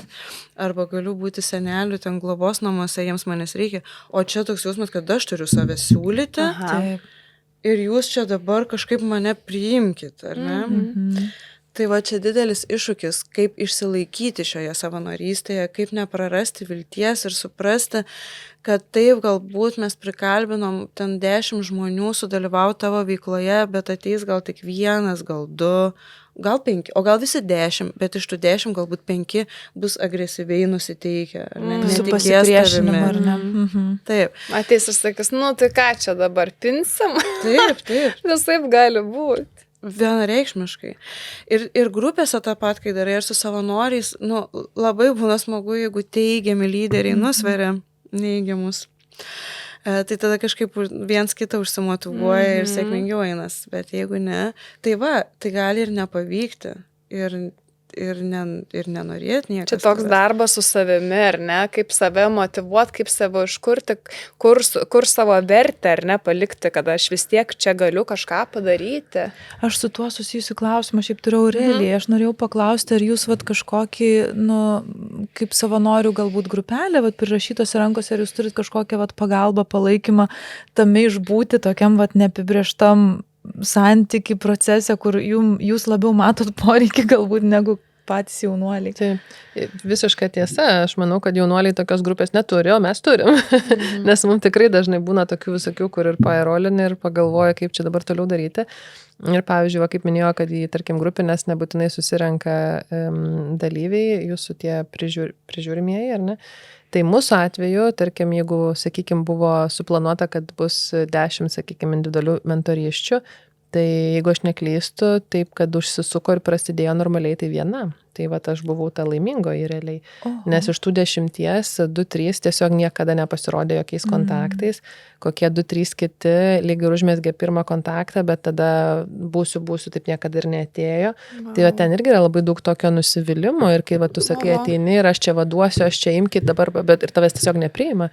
Arba vieną kartą tave apžiūri ir galvoja, ne. Tai va, tai toks, tu jautiesi truputėlį toks nereikalingas ir labai labai sudėtinga įeiti į tą kontaktą, kai to kontakto nelabai nori. Net atstumimą gali tokį patirti, Taip. kad manęs nepasirinko. Bet tai nėra, ta prasme, privaloma, toksai, kad privalo jie su mentorium bendrauti, kad, tarkim, jie nebūtų, kad negautų kalėjimo. Na šiaip ne, šiek tiek tada prarastų prasme. Čia mes irgi su prirašytom rankom labai diskutavom, nes šitą organizaciją šiuo metu ten kūrė ir bando turėti sukurtą ir užregistruotą tą mentorystės programą įteisinti. Nežinau, kokį čia žodį pasakyti. Ir įvairių diskusijų mes ten turim, kaip čia padaryti, kaip užsigarantuoti kažkiek tų mentorystų, nes, va, kaip ir minėjau, Aurelija, daugiau nesėkmingų negu sėkmingų, ar ne? Bet, į mentorystę eit privalomai, ne. Čia supratau, nes sunku suprasti, tiesiog, žinai, jūsų yra tas buvimas, išlikimas visuomenėje su tam tikromis sąlygomis. Tai, bet mano klausimas yra, ar čia buvo ta sąlyga, ar ne? Mes nesam privalomas. O kas tuomet yra sąlyga, kad jie galėtų likti, tarkim, visuomenėje, ar ne? Kad nereiktų jiems... Tai pagrindai yra teismo skirti pareigojimai, kuriuos turi vykdyti, ar ne? Tai tos pačios apykojas, pavyzdžiui, neišvykti iš miesto ar iš šalies, ar ne? Taip. Tai čia pagrindė. O visos mūsų resocializacijos formos ir priemonės, tai yra dažniausiai savanoriškumo pagrindu. Tai čia nėra į tas taisyklis sąlygas eina. Elgesio pataisos programas skiria teismas. Tai čia jau toks kaip privalomas gaunasi dalykas. O šiaip, galima eiti per tai, kad žiūrėk, tu jau padaręs pažeidimų ir galbūt dar būtų šansas, kad neišsiųstumėm bylos į teismą, sudalyvauk, nueik ten, padaryk tą. Bet kad tai privalomai, kad pasakyčiau, arba tu dabar bendrauk su Aurelija, arba tu važiuosi kalėjimą, tai tikrai bus ne. Tuo blogiau Aurelijai. Ateisi susitikimą ir turės čia. Bet iš ko man kyla šitas klausimas, nes Aurelija minėjot, kad jam nepasitikėjimas dėl to yra, kad jūs iš probacijos, ar ne, jūs bendrausi su probacija ir jis galvoja, kad jam reikia tai daryti.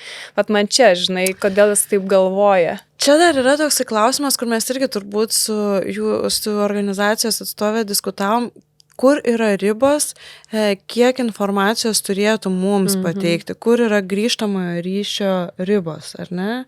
Ar turi kažkokią konfidencialią informaciją, kurią taip įsivaizduoja, tarkim, jaunuolis ar klientas mums atskleisti, ar ne?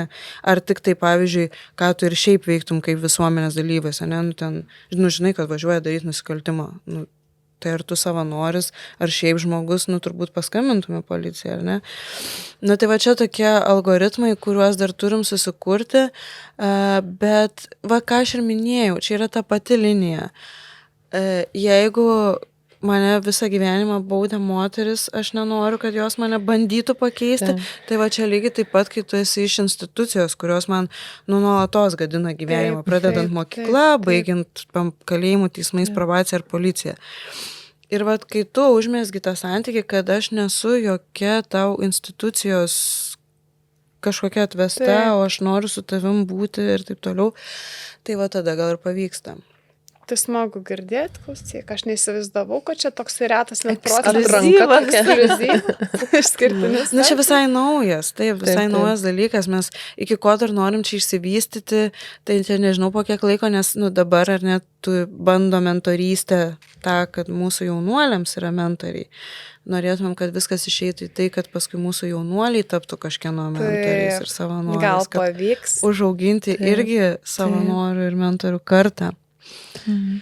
Bet čia iš viso aš noriu pasidalinti vieną mintim, nes aš taip klausau ir galvoju, šiaip tai čia yra nereali tokia, nežinau, pažanga ir augimas, nes prieš 20 metų, kada tik startavo Lietuvoje, aš galvoju prieš apie 20, kai 2008, gal 2006, atviri jaunimo centrai ir tas toks bendradarbiavimas ir su policija, ir su pareigūnais buvo toks labai dar nauja ir čia, būdavo visos institucijos daro tiesiog savo darbą ir dabar galvoju, probacija kviečia savanorius, ar ne, kad kuo labiau, tikrai kuo natūraliau integruotos jaunuolius, tai čia man tiesiog pasididžiavimas, kad iš tikrųjų tai labai, tikrai pažangus toks matymas ir toks požiūris ir jūs, ar ne, galėtumėt būti savo pareigūnai ir tiesiog disciplinuoti ir bausti, bet ne, yra tas kryptis, ar ne, iš tikrųjų nudėti tą kelią plytelę po plytelės įeiti iš tikrųjų. Ir netgi pastebėjau, kad, tarkim, Jūratės pareigybėse yra skyrius resocializacijos eina pirmiau negu priežiūros.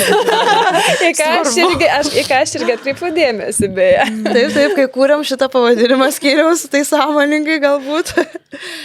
Man irgi labai smagu, kad, žinai, eina mūsų ta visuomenė, ne kad bausti, negalima bausti pasigailėti, čia, žinai, kur dėsim kablelį.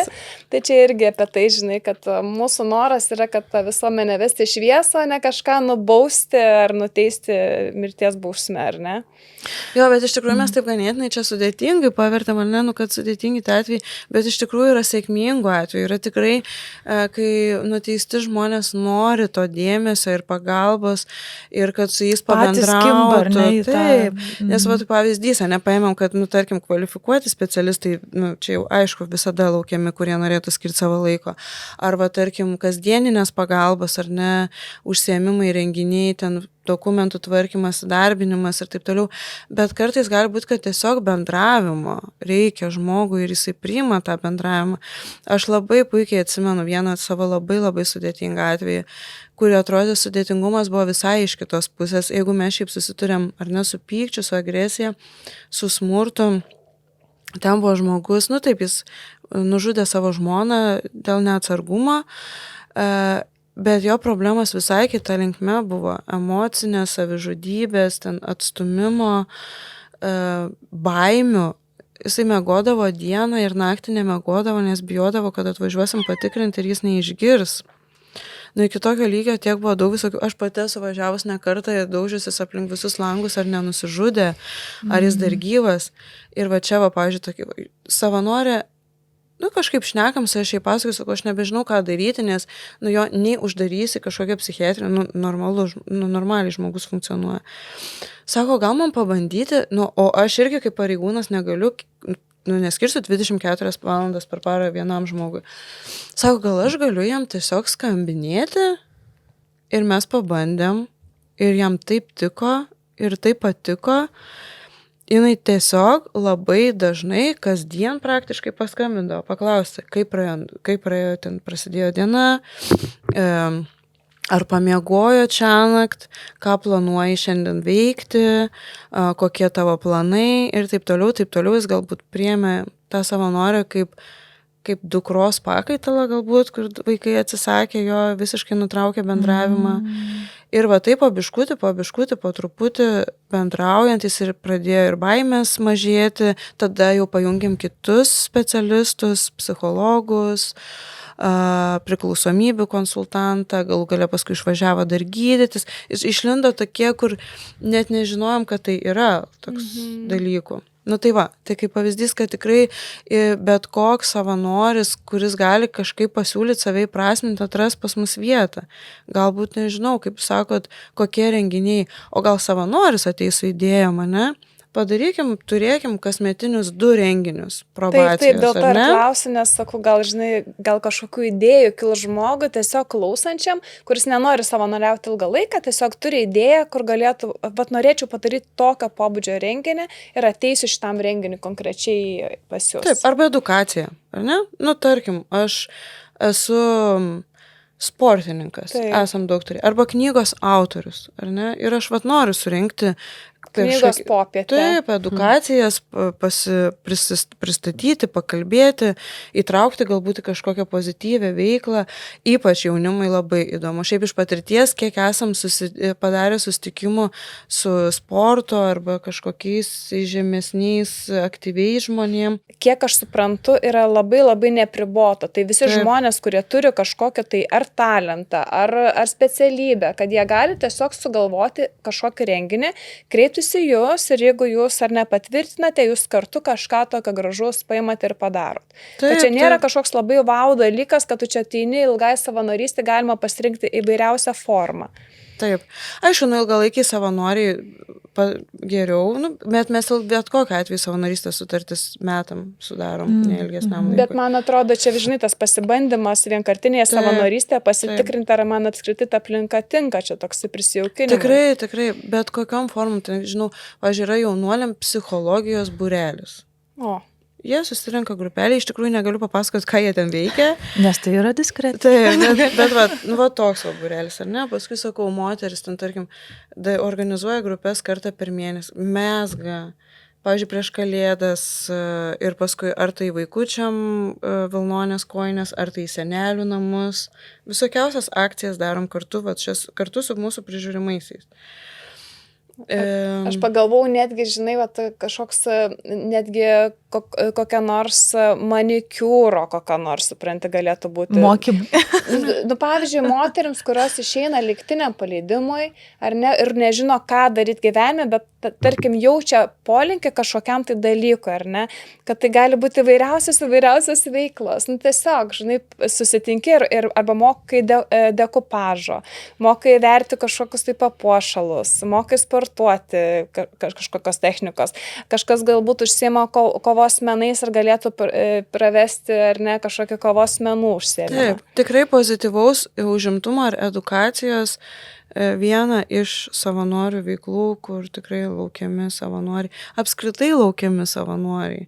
Ir visoje Lietuvoje, ar ne, čia gal paskutinis mūsų klausimas, šiandien baigiant mūsų laidą, tai gal Jūrate pakvieskit kuriuose miestuose, ką turėtų kreiptis, kaip jie turėtų pasiekti jūsų. Kaip tapti savanoriu, ar ne? Kaip tapti savanoriu.